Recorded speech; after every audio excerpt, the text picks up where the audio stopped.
The autumn wind whipped through the streets of Cleveland Heights, carrying with it the familiar scent of burning leaves and memories that Travis Kelce thought he had left behind long ago. As his black SUV pulled up to the main entrance of Cleveland Heights High School, the 35-year-old NFL superstar felt his chest tighten with an unexpected wave of emotion. "You sure about this, T?" asked Marcus, his longtime friend and personal assistant, glancing at him through the rearview mirror. "We could always reschedule if you are not feeling it today." Travis shook his head, adjusting his Kansas City Chiefs cap as he stared at the familiar brick facade of the building where he had spent some of the most formative years of his life. The school looked exactly the same as it did when he was 17, playing quarterback for the Tigers and dreaming of making it big in football. "Nah, man. I promised Principal Rodriguez I would be here for the kids. Besides, it has been way too long since I have been back to the Heights." The media event was supposed to be simple enough. A quick visit to his old high school, a motivational speech to the current football team, some photos with students, and a generous donation to the athletic department. Standard stuff for Travis, who had made giving back to his community a priority ever since his first Super Bowl win with the Chiefs. As he stepped out of the vehicle, the crisp Ohio air hit his face, instantly transporting him back to those Friday night lights when he was just another kid from Cleveland Heights, with big dreams and even bigger doubt. The parking lot was buzzing with local news crews, students pressed against windows, and teachers trying to maintain some semblance of order. "Travis! Travis! Over here!" shouted a reporter from Channel 5, but Travis waved politely and headed straight for the main entrance. He had learned long ago that the real stories were not found in front of cameras, but in the quiet moments between the spotlight. Principal Rodriguez, an energetic woman in her 50s, greeted him at the door with a firm handshake and a warm smile. "Welcome home, Travis. The whole school is buzzing with excitement. We cannot thank you enough for doing. The pleasure is all mine, Principal Rodriguez. This place means everything to me." As they walked through the hallway, Travis was struck by how little had changed. The same green lockers lined the wall, the same motivational posters hung in the same spots, and the same smell of cafeteria food and floor wax filled the air. Students peeked out of classrooms, whispering excitedly he passed by. "The team is waiting for you in the gym," Principal Rodriguez explained as they walked. "But first, I thought you might want to see some of the improvements we have made since your time here. We renovated the science labs last year, and we just finished updating the computer lab with new equipment." Travis nodded appreciatively,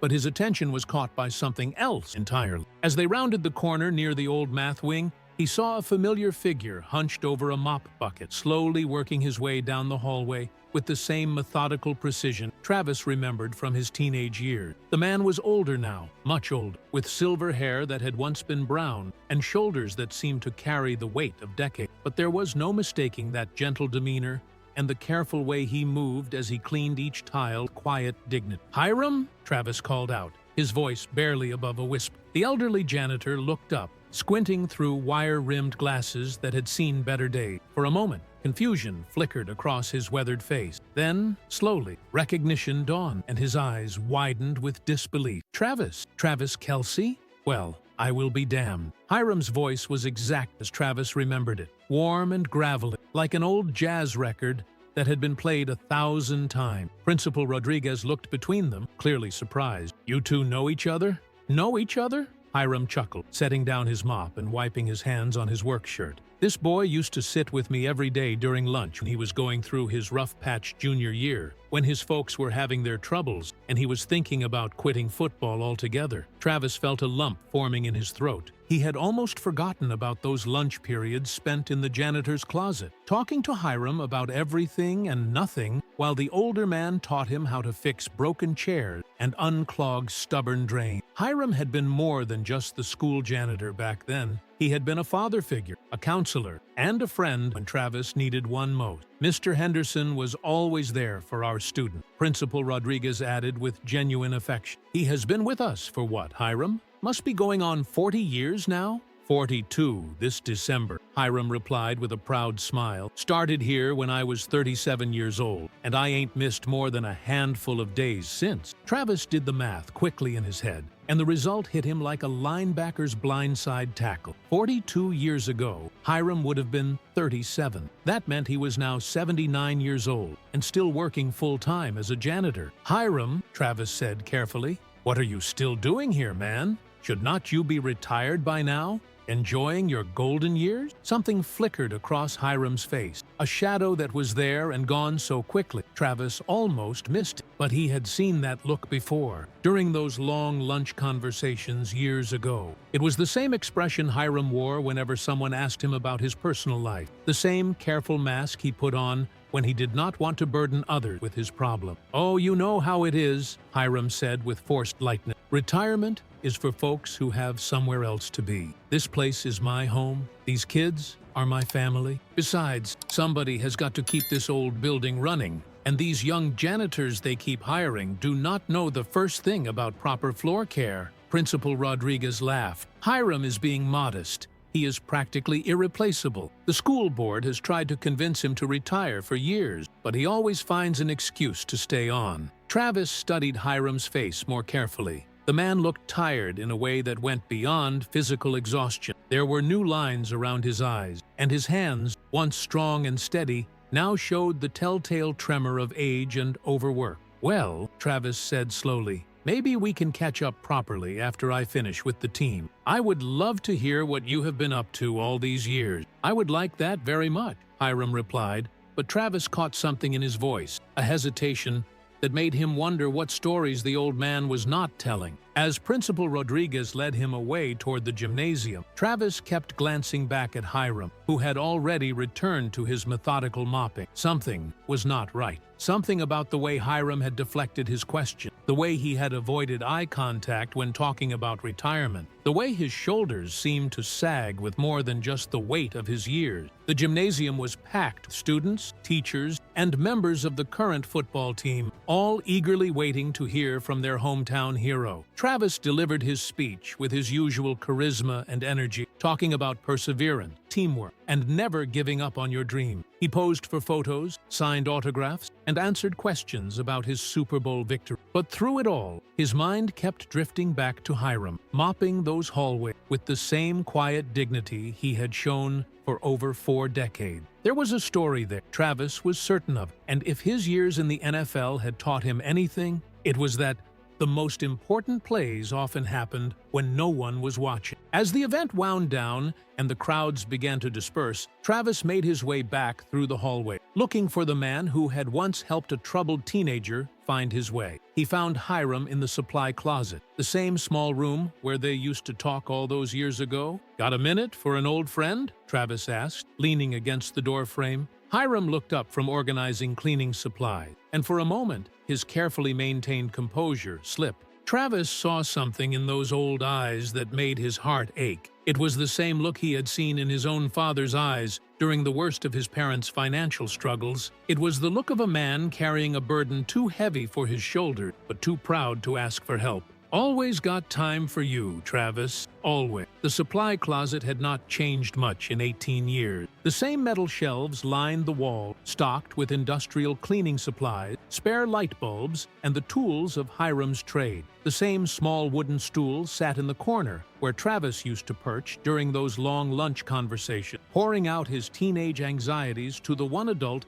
who always seemed to have time to listen. "Remember when you used to hide out in here?" Hiram asked with a soft chuckle, settling onto his old chair with a grunt that spoke of aching joints, tired bone. "You were so mad at the world back then. Mad at your parents for fighting all the time. Mad at your coaches for pushing you so hard. Mad at yourself for not being good enough." Travis squeezed onto the small stool, feeling ridiculous as his 6'5" frame folded into the cramped space. "I remember you telling me that anger was just fear wearing a disguise. Took me years to understand what you meant by that. And now look at you," Hiram said, his eyes twinkling with genuine pride. 3 Super Bowl rings, all those records, all that success. But more than that, you turned out to be a good man. That matters more than all the trophies in the world. There was something in Hiram's voice, a wistfulness that made Travis lean forward. "What about you, Hiram? How has life been treating you? Are you happy?" The question hung in the air between them like dust motes in the fluorescent light.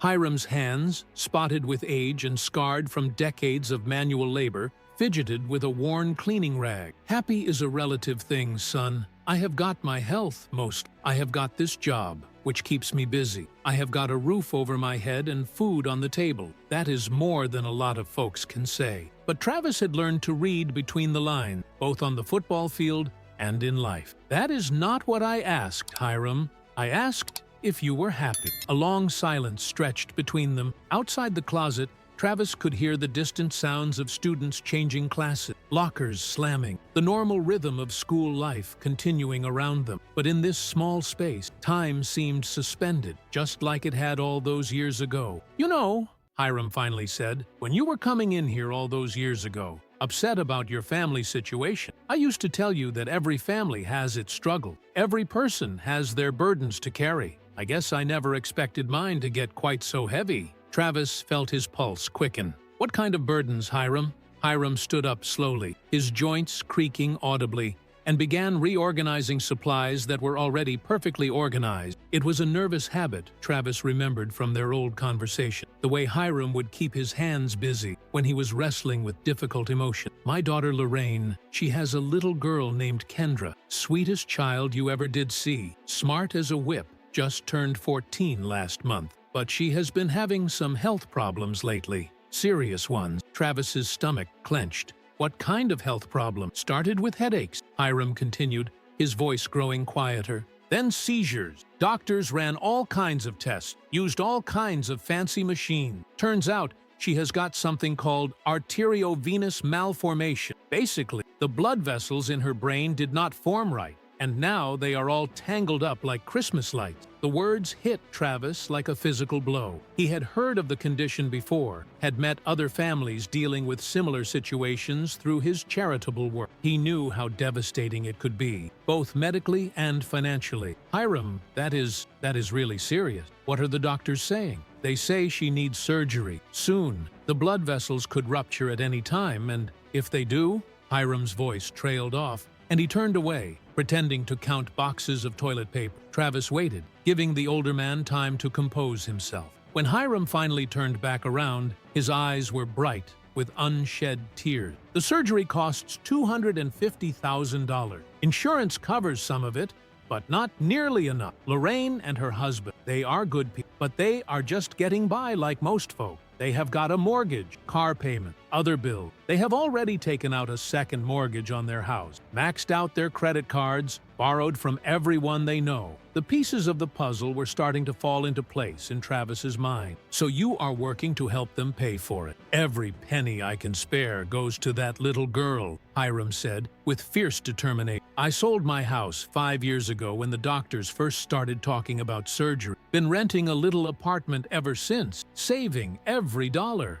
Cut out everything that was not absolutely necessary. No cable TV, no eating out, no new clothes, unless the old ones are falling apart. Travis felt a wave of emotion crash over him. Here was a man in his late 70s, working a physically demanding job for minimum wage, sacrificing everything for his granddaughter's health. The nobility of it was staggering, but so was the injustice. How much more do you need? Travis asked quietly. Hiram shook his head firmly. Now, Travis, I did not tell you this story to ask for anything. I learned a long time ago that there are some burdens a man has to carry himself. Besides, you have already done more than enough just by listening. That is not an answer, Hiram. How much more do you need? About $80,000, Hiram admitted reluctantly.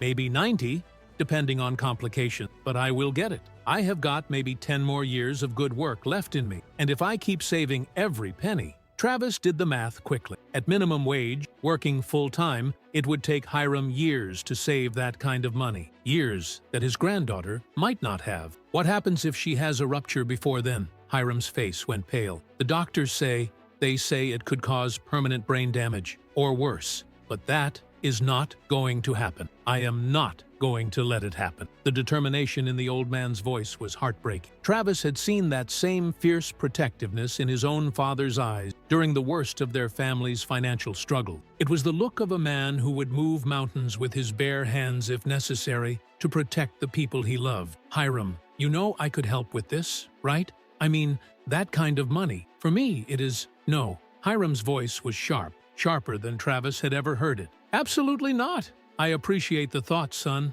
I really do. But I have been taking care of my family my whole life, And I am not about to start accepting charity now. It would not be charity, Hiram. It would be one friend helping another. It would be charity, Hiram repeated firmly. And I have got too much pride for that. Always have, probably always will. My daddy taught me that a man works for what he gets in this world. No shortcuts, no handouts, no easy way out. Travis recognized the tone. It was the same stubborn pride that had kept his own father from accepting help during their family's darkest financial moment. The kind of pride that could be both a strength and a weakness, depending on the circumstance. But Hiram, this is about Kendra. This is about her life. You think I do not know that? Hiram snapped, then immediately looked ashamed of his outburst. I am sorry, Travis. I did not mean to raise my voice. It is just, this whole situation has got me wound tighter than a clock spring. Travis stood up from the stool, his mind racing. There had to be a way to help that would not wound Hiram's pride. There had to be some solution that would allow the older man to maintain his dignity while ensuring his granddaughter got the medical care she needed. What if we found another way? Travis asked carefully. What if there was a way for you to earn the money instead of just receiving it? Hiram looked at him suspicious. What kind of way? I do not know yet, but give me some time to think about it, okay?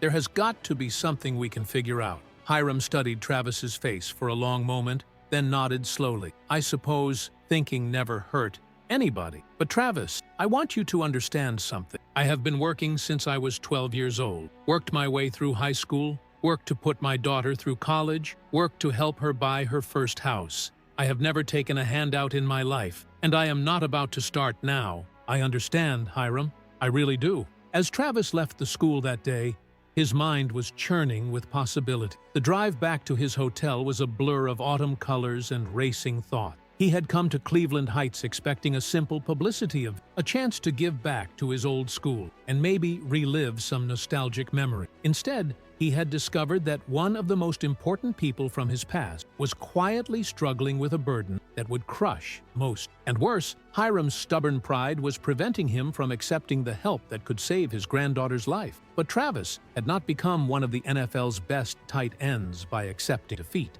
If there was a way to help Hiram while preserving his dignity, Travis was going to find it. He owed the old man that much and more. After all, Hiram had been there for him when he needed it most. Now it was time to return the favor. Travis spent the rest of the evening pacing his hotel room at the Ritz-Carlton in downtown Cleveland, his phone pressed to his ear as he made call after call. His agent, his financial advisor, his attorney, his publicist, and finally, his brother Jason in Philadelphia. Let me get this straight, Jason said, after Travis explained the situation. You want to help this old janitor pay for his granddaughter's brain surgery, but he's too proud to accept direct help, so you need to find a creative way to get him the money without him knowing it's charity? That's exactly right, Travis confirmed. Jason, this man saved my life when I was 17. If it hadn't been for him, I probably would have quit football, maybe even dropped out of school entirely. I owe him everything. Dane, and you're sure he wouldn't just take the money if you explained how much he means to you? Travis thought back to the fierce determination in Hiram's eyes. You didn't see him. He would rather work himself to death than take what he sees as a handout. It's about his dignity, his sense of self-worth. So what's your plan? Travis stared out the window at Cleveland's light. I don't have one yet. That's why I'm calling you. Jason was quiet, thinking. What about creating some kind of job for him? Something that would pay well but still let him feel like he's earning the money? I thought about that, but it would have to be something he could do while still working at the school. He's been there 42 years, Jason. That place is his life. What if you could create a consulting position, like hire him to advise you on a project? He would see right through that. If I suddenly offer him a $100,000 consulting job right after he tells me about his granddaughter, he's going to know exactly what I'm doing. Then it can't be sudden, Jason said thoughtfully, and it can't be obviously connected to his situation. You need something that feels natural. Travis resumed pacing. What if I wasn't the one hiring him directly? What do you mean? What if someone else needed his expertise? Someone with no obvious connection to me? You've lost me, bro. The Cleveland Heights School District is always struggling with budget issues, right? What if there was a private donation to fund some kind of special maintenance program, and Hiram was the obvious choice to run it? That could work, but you'd need to make sure the connection back to you wasn't obvious. Exactly. And it would have to be something that played to his actual skills. Hiram knows more about maintaining old buildings than probably anyone in the district. What if someone wanted to fund a comprehensive renovation and preservation program? Travis was getting excited. I could work through a foundation, maybe even a new one set up specifically for this. Make it about preserving historic school buildings in Ohio, with Cleveland Heights as the pilot program. That's actually not bad, and it would be the kind of thing you might legitimately want to do. Right. And if the foundation needed someone with deep knowledge of the building systems to oversee the project, Hiram would be the natural choice. He could make good money doing work he's already expert at. How much would a job like that pay? Travis did quick calculation. If it was a 6-month consulting contract at a high enough hourly rate, with bonus payments for hitting milestones, I could structure it to pay him exactly what he needs for Kendra's surgery. It's risky. If he figures out you're behind it, he might refuse entirely. Then I have to make sure he doesn't figure it out, at least not until after Kendra has her surgery. They spent another hour working out details. Travis would set up the foundation through intermediaries, recruit other donors to make it look legitimate, and ensure the job offer came from the school district itself. The next morning, Travis drove back to Cleveland Heights, but this time to a small diner called Bentley's. He had arranged to meet Principal Rodriguez away from school, telling her he had a proposition that might benefit the district. She arrived at exactly 9 o'clock, looking curious and nervous. This is all very mysterious, Travis. Your assistant said you wanted to discuss a potential donation, but wouldn't give detail. Travis waited until she ordered coffee before launching into his pitch. Principal Rodriguez, what if I told you there was a way to fund a comprehensive maintenance and preservation program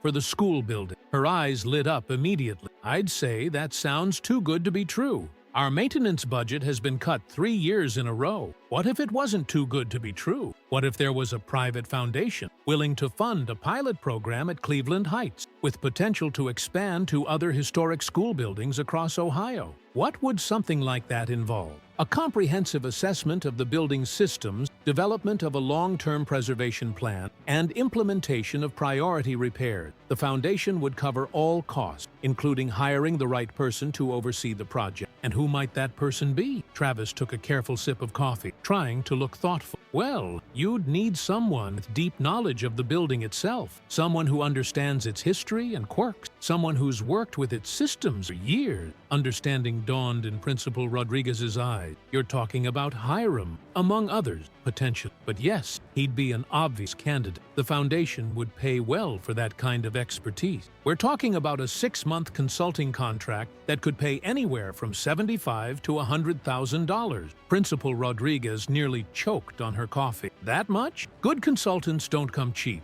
especially ones with Hiram's level of experience. The foundation wants this pilot program to succeed so they can expand it. They need someone who will not just do the work, but help them understand what works and what doesn't. Travis could see the wheels turning. She was smart enough to know this didn't fall out of the sky, but also smart enough not to look a gift horse in the mouth. What would you need from the district? Full cooperation with the consultant, access to all building records, and commitment to implement recommendations. Oh, and complete discretion about the foundation's involvement. Prefer to work quietly. And you're sure they'd want Hiram specifically? Travis shrugged casually. I can't guarantee anything, but based on what I've told them about his experience, I think he'd be their top choice. The district would have to formally recommend him. This could be exactly what we need. When would this start? The foundation hopes to begin within the next few weeks. Time is somewhat of a factor because they want to complete assessment before winter weather makes certain work more difficult. That was true. Kendra's surgery couldn't wait indefinitely. What do I need to do? Travis handed her a business card for a consulting firm he'd hired as intermediary. Contact these people today. They'll explain the application process. And Principal Rodriguez, I'd recommend moving quickly. Opportunities like this don't come around often. As Travis left the diner, he felt excitement and anxiety. The plan was in motion, but there were still so many things that could go wrong. Hiram might refuse the job or see through the deception. But for the first time since learning about Kendra's condition, Travis felt like he had a real chance to help. If everything went according to plan, Hiram would get the money he needed while maintaining his dignity and pride. Now all Travis had to do was wait and hope his elaborate deception would work. 3 weeks later, Travis was in Kansas City, preparing for the Chiefs' upcoming game when his phone rang. Principal Rodriguez's excited voice filled him with both hope and anxiety. "Travis, the foundation approved our application."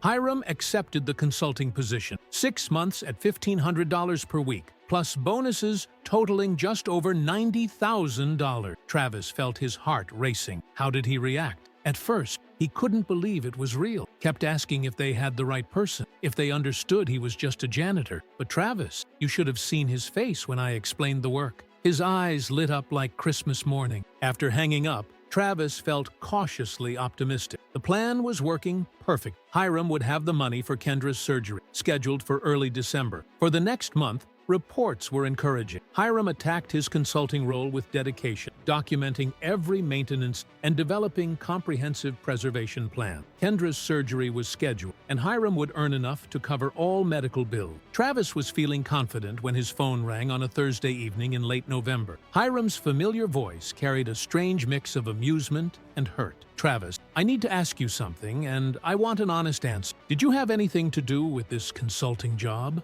The question hit Travis like a freight train. His carefully constructed plan was crumbling. "What makes you ask that, Hiram?" "Several things. First, the timing. I tell you about Kendra on Wednesday, and by Monday I'm offered exactly the money I need. Second, I've never heard of a foundation paying $90,000 for building assessment. Third, I did some research." Travis's stomach dropped. "I hired a lawyer, Travis. Cost me $200 I couldn't afford, but I had to know. The Foundation for Historic School Preservation was established 6 months ago, funded by shell companies that eventually trace back to a trust established by one Travis Michael Kelce." The silence felt eternal. Travis could hear his heartbeat thundering in his ears. "Hiram, I can explain." "Can you? Can you explain why you thought I was too stupid to figure this out? Why you decided to lie instead of being honest about wanting to help?" Travis felt devastated. "It wasn't about thinking you were stupid. You made it clear you wouldn't accept charity, so I tried to find a way that wouldn't feel like charity, by lying to me, by creating an opportunity for you to earn money doing work you're qualified for, work that wouldn't exist if my granddaughter wasn't sick."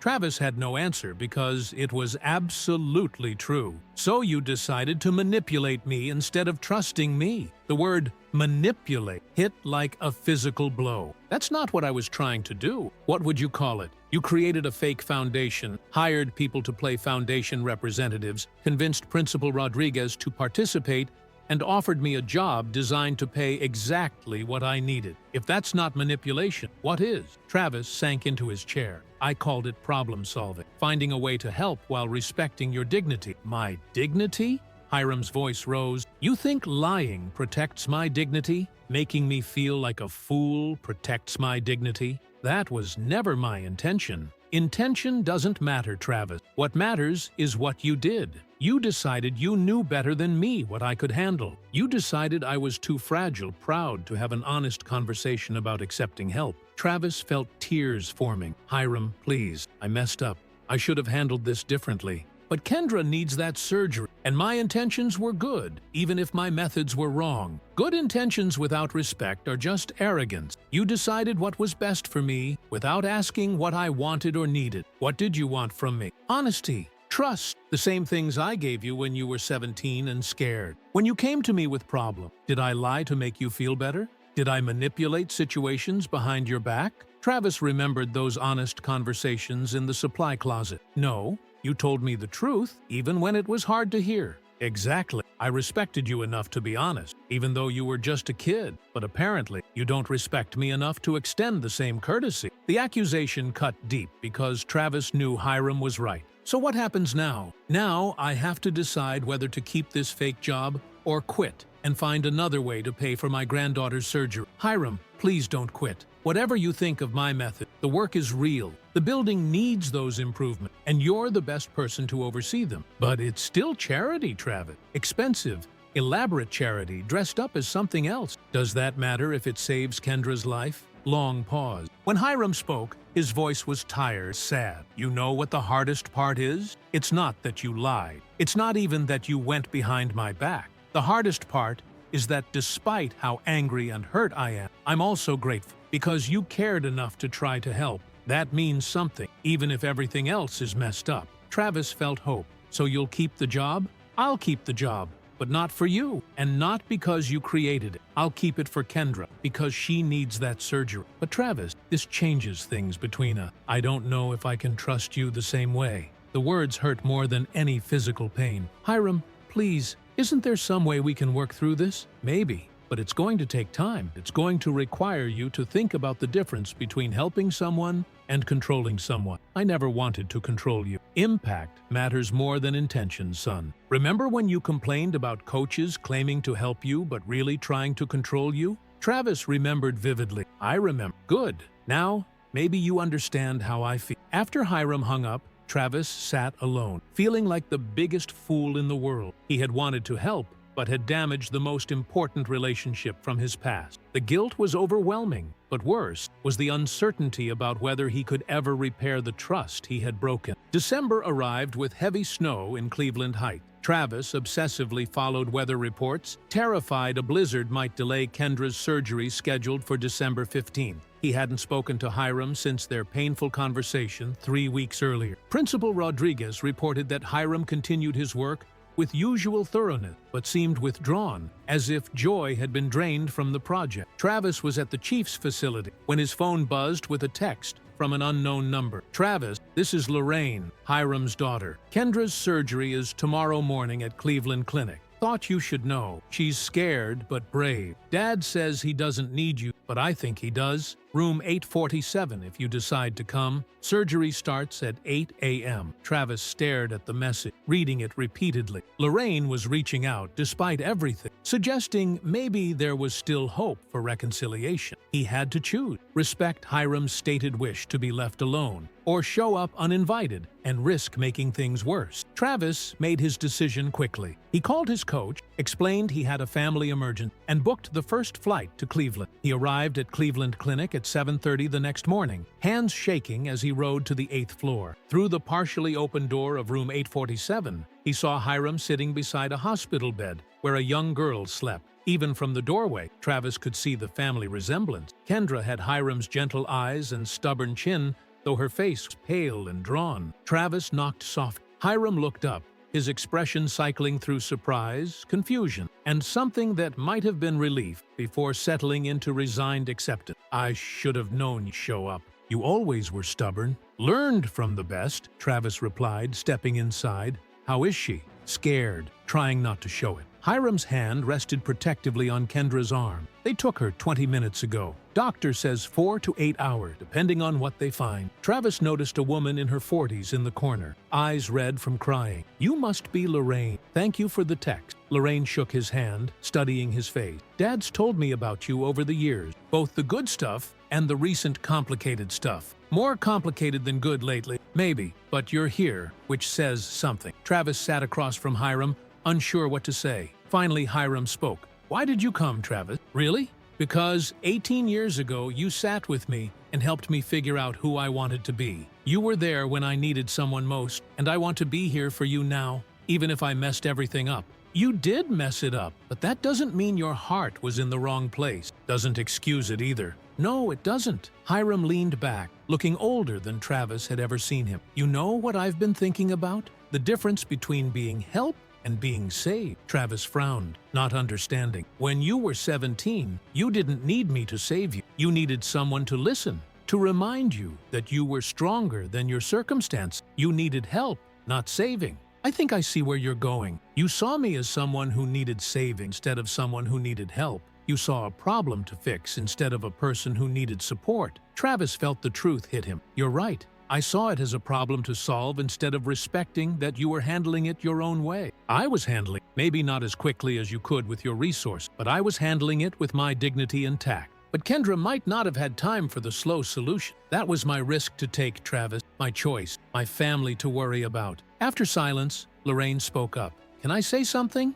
I think you're both being too hard on yourselves. Dad, Travis made a mistake, but his heart was right. And Travis, Dad is proud and stubborn, but he's practical. If Kendra needed emergency surgery and we didn't have money, he would have asked for help. Would you have? Travis asked Hiram. I hope so. I'd like to think I'd put Kendra's life ahead of my ego, but honestly, I don't know. That's what scares me about this situation. If you could do it over, what would you want me to do differently? Hiram considered carefully. I'd want you to trust me enough to tell the truth. Come to me and say, Hiram, I know you're proud, but I care about your family and have means to help. Can we figure out a way that works for both of us? And what would you have said? I don't know. Probably no, initially, but at least we'd be having an honest conversation instead of playing games. I should have trusted you more, and I should have trusted you too. Trusted that if I explained honestly, you'd find a way to help without making me feel like charity. A doctor in scrubs appeared in the doorway. All three jumped to their feet as she entered, expression carefully neutral. Are you Kendra's family? Yes, Hiram said quickly. How did it go? The surgeon smiled, and tension evaporated instantly. The surgery went very well. We repaired the malformation completely. No complications anticipated. She's in recovery now. You can see her in about an hour. Lorraine burst into tears of relief. Hiram sank back as if his legs gave out. Travis found himself crying too, overwhelmed by relief and gratitude. She's going to be okay? Hiram asked, voice breaking. She's going to be fine. Full recovery, no restrictions, once she healed. After the surgeon left, they sat in stunned silence. The nightmare was over. Travis, Hiram said finally, voice thick with emotion. I need to say something. I was wrong about something. I was so focused on how you helped that I lost sight of why. You saved my granddaughter's life. Whatever mistakes were made, whatever pride got bruised, none of that matters compared to Kendra being okay because of you. Because of both of us, Travis corrected. I provided money, but you provided love, determination, and willingness to sacrifice everything. That matters just as much. Hiram stood and extended his hand. Friends? Travis ignored the handshake and pulled him into a fierce hug. Always, Hiram, always. As they embraced, Travis realized he had learned something about true wealth. It wasn't about having money to solve problems. Real wealth was having people who cared enough to show up when things got hard, who loved you enough to forgive mistakes and help you become better. Looking around at Hiram and Lorraine, thinking about Kendra recovering, Travis knew he was richer than ever imagined. And for the first time in weeks, that felt like enough.